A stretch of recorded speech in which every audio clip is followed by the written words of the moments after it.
No, the Dirty Half Dozen is not your next Kevin Hart film. It's actually my version of the Environmental Working Group's list that they release each year about top foods that you should be eating organic at all costs. That's because these foods have the highest concentration of pesticides. Eating organic changed my life. When I was young, I had a regular Joe Schmo grocery store, McDonald's type of diet. I used to go from cold to flu, and I thought that was normal, right? Everybody gets a cold. Then when I was 15, I went vegetarian, and I suddenly had to figure out a whole way of eating that went beyond, pizza with meatballs. That's when I learned about certified organic. When something is certified 100% organic with the USDA label, it means that all the ingredients in a product were grown or raised according to the USDA's organic standards, which are the rules for producing foods labeled organic. Certified organic requires that 95% to 99% of the ingredients follow these rules. Food can be certified organic if it is grown on land free of any prohibited substances, basically pesticides, for a minimum of 3 years. My first job in college, I started working for an organic produce distributor. One of the perks for working there was that I would get buckets of organic fruit that they couldn't sell.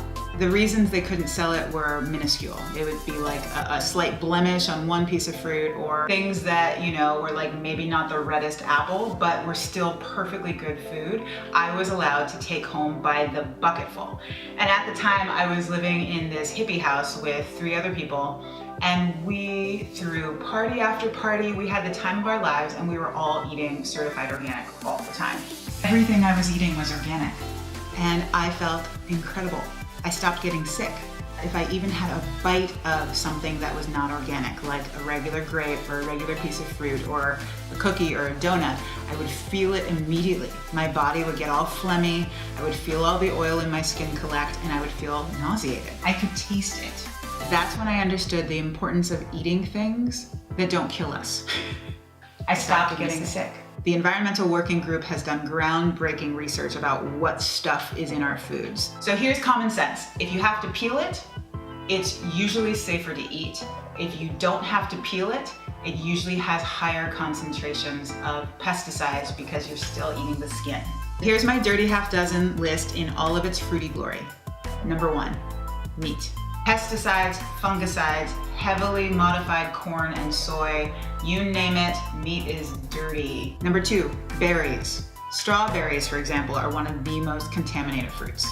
The little babies grow on the ground, so that means that they're often soaking in these chemicals. 36 different pesticides are absorbed into their soft little skin. 90% of strawberries register pesticides above safe levels. Number 3, spinach and leafy greens. Spinach is super popular in the garden, and it's super popular with the worms too. I have this problem in my garden. And because worms love spinach, it's heavily sprayed. Popeye doesn't even mess with this plant. 4, apples. Even peeling the skin often won't help. 91% of apples showed heavier concentrations of above safe level pesticides. Number 5, dairy products. Cows are fed heavily sprayed GMO corn. Regular dairy has up to 200 times safe levels of pesticides and up to 52 powerful antibiotics. Not to mention blood, pus, feces, bacteria, and viruses. Ugh. Number 6, coffee. Coffee is one of the most intensively sprayed crops around. Yes, I'm talking to you with your coffee cup in your hand. They douse coffee with chemicals to make it grow faster in the shade, not to mention clear-cut rainforests to do it. So if you're feeling like Whole Paycheck Whole Foods has got you down and you really are sick of the price of certified organic, then no worry. Gungho Eco means doing your best every day. And that means that you just simply replace these 6 foods, and it'll do a great benefit to your health and to the planet. Stay posted for my video on the Quick Fix 6. Ba-da-ba-bum.